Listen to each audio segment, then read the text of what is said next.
Asalamu alaykum warahmatullahi wabarakatuh. Kuna wanyama wawili hii dunia ambao unaweza nyang'anya mwenyewe kwa sababu ya chakula. Ni wanyama wawili tu kwa hii dunia. Moja iko na akili, moja haina akili.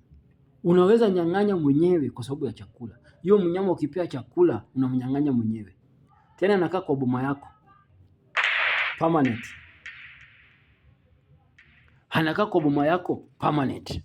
Hebu niambie ni mnyama gani? Sisemi jina. Ukishindwa kusema jina, nitakuja kupiga puli nyingine nikisema jina. Sasa hii ni hiyo swali nauliza mpaka mwisho. Kuna wanyama wawili. Wanyama wawili. Moja iko na akili, moja iko na akili. Hawa wanyama wawili unaweza wafuga kwa nyumba yako, unaweza wafuga kwako, unaweza nyang'anya mwenyewe kwa sababu ya chakula.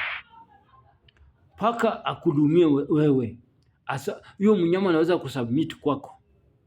Na unajua umenyang'anya mwenyewe tu au umenyang'anya kwa boma nyingine. Kuna wanyama wawili. Hebu niambie hao wanyama ni aina gani?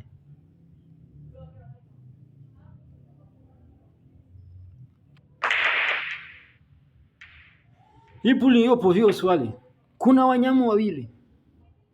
Ni tu wanyama. Unaweza nyang'anya mwenyewe. Au unaweza hamisha kwao. Kwa sababu ya chakula, kwa sababu matumizi unatumia huo mnyama. Paka wache mwenyewe. Akudumie wewe, asubmit kwako. Ni wanyama wawili tu.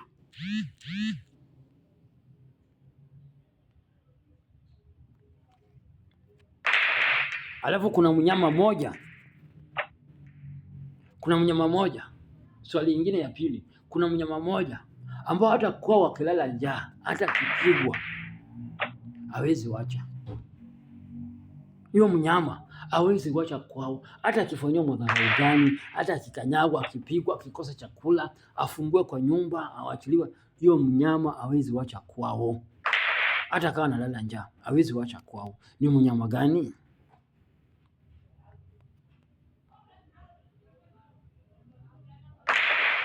Ni mnyama gani? Hipo tunamaliza tu kwa hiyo swali mbili.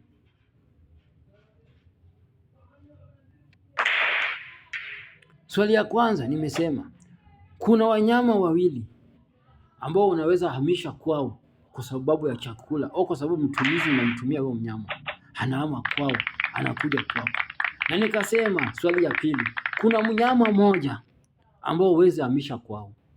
Hata na nini? Hata ukimpeleka, mpe chakula, mpe nini, anarudi kwao. Hata ukimpeleka saa ngapi, atarudi kwao. Hata ukimpeleka kilomita ngapi, atarudi kwao. Umeget swali? Kuna wanyama wawili ambao unaweza hamisha kwao juu ya chakula tu, juu ya mtumizi tu, akwe kwako, asubmit kwako, akutii, ikuwe kama wewe ndio wake. Hizo ni wanyama wawili. Alafu kuna mnyama moja uweze hamisha, hata umpe nini, hata umtumie aje, hata umfunge aje, hata umfungue aje, hata umfanye aje, hiyo mnyama hawezi kusubmit kwako. Hata huyo mnyama hawezi wacha kwao, hata kama anapigwa, hata kama anauliwa, hata kama anapigwa mpaka macho moja inatoka, hawezi wacha kwao. Hebu niambie hizo mnyama tatu, nimeuliza swali, ni wanyama gani? Kishindwa nitakuja na puli nyingine niwajibu.